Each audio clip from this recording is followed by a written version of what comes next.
I spoke to Las Vegas rock band Taking Dawn this week, who are over for a UK tour, which is going on right now. And I chatted to frontman Chris Babbitt as they prepared for a photo shoot in a North London pub. Now, he has a very sweet tooth. He was eating an ice cream as he spoke to me, which was very charming of him. And on tour with Slash recently, over in America, he got into a bit of trouble for stealing the great Axeman himself's pecan pie.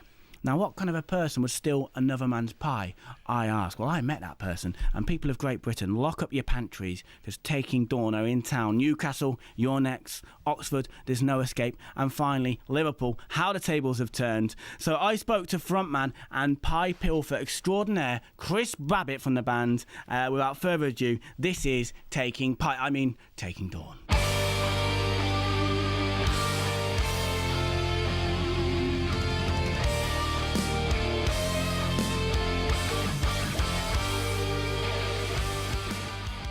Chris, that's enough about soup-flavoured ice cream. You got it. Welcome to Five Live. Hi. How are you? I'm fantastic eating my I wish it was soup-flavored ice cream. That's enough about soup-flavoured ice cream, whatever you're talking about. Did I start it? So here we are, we're in North London. We are flirting. Oh, good. And you're looking very pretty, I have to say as well. Especially while I lick this cone. You're here for a photo shoot. That's true, and I don't look pretty. Do you look this pretty every day, or are you just looking pretty for the photo shoot?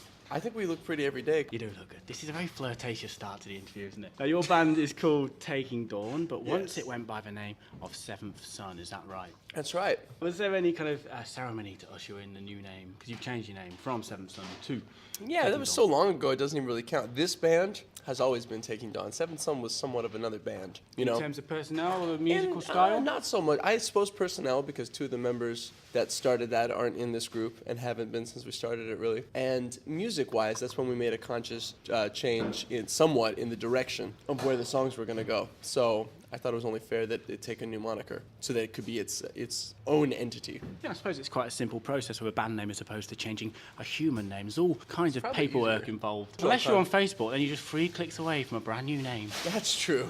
As long as you can go in and edit it. It was Seventh Son. Was that a nod to Seventh Son of the Seventh Son, the Iron Maiden album? So what about Taking Dawn? What about Taking Dawn? Where did the name come from? It's a secret nod. And if you know what the nod is, then I just nod at you and wink. You just wink at me and you're flashing your ice cream, whether it be soup flavoured or not, at me. But as far as the name goes, when people know where it's from, they ask me, and I give them the nod. It's not even a knowing nod, because I have no idea what the nod means. It's a knowing, it's a not knowing that you knew that you weren't getting the nod. You're not going to tell me, are you, Chris? I'm not.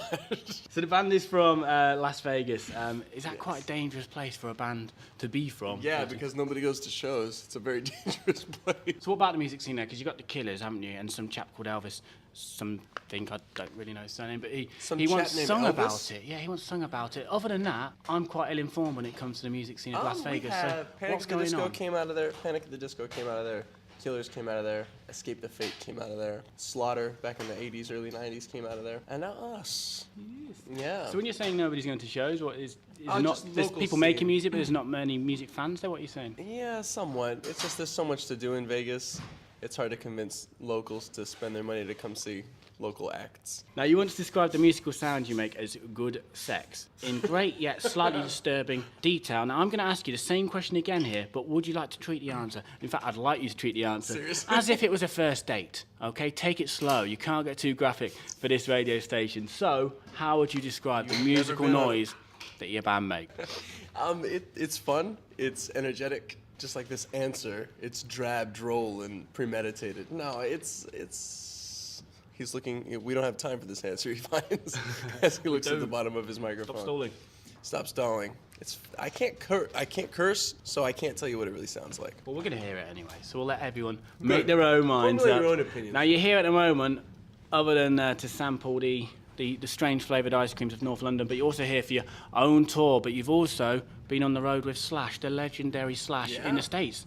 That must have been a pretty big deal. That was phenomenal. I can have words for that. That was a sensational tour. But there are some specific Especially words. We were handpicked by Slash. I like to rub that in now that I know it's true because he told me. Well, that's an honour. So it was beyond an honour. It was a right to go honour.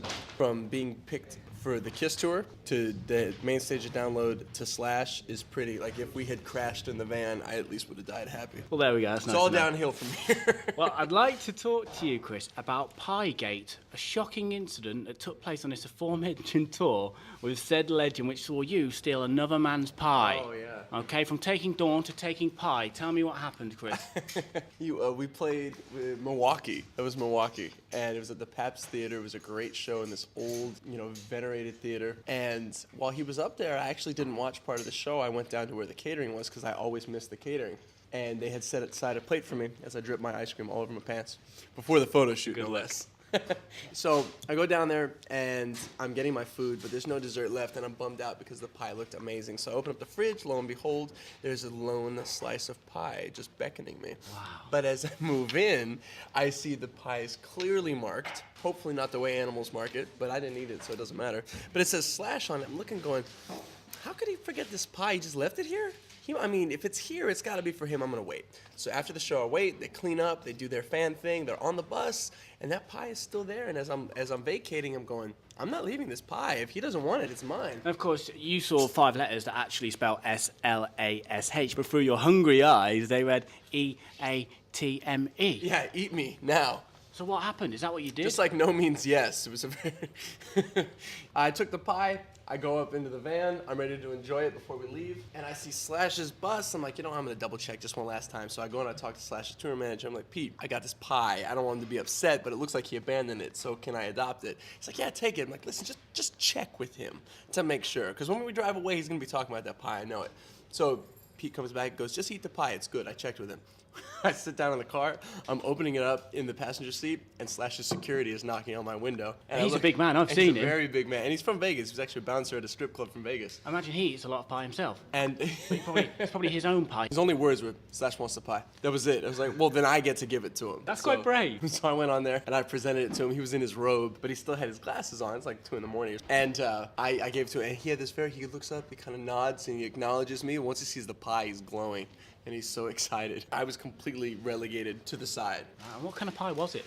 Pecan pie, which, now that I've written that blog, people at our shows back home bring pecan pies. It doesn't really matter what kind of pie it was, full stop. It's bad you stole someone's pie, whether it be apple pie, pecan pie. I saved it. Look at the way it was. I saved it, stole it, saved it, whatever. I read Slash's book recently, and some of the stories on the road that he had with Guns N' Roses, stories probably real of stories. excess.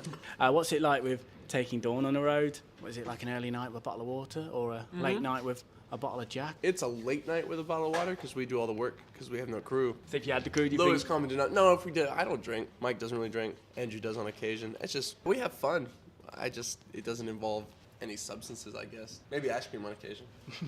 Go mental. So when the tour's finished, what's up next for the band? Do you go back to the States? We finish this up, our first headlining run, which is very exciting. We go home for a very brief stay. We go back to Australia with Slash, actually. Slash and Iron Maiden and He's had Slayer you back despite that act of robbery. Yeah, I think he liked it. He knows I'm going to look out for his confectionaries. You sound like you're really busy touring. Are you actually able to keep making music as well? Are you always writing? Or? Yes, that's what we're doing right now, is we're writing, and during the festival circuit, as opposed to doing those, I think we're recording a new record. So, everyone should be excited. I spoke to Las Vegas rock band Taking Dawn this week, who are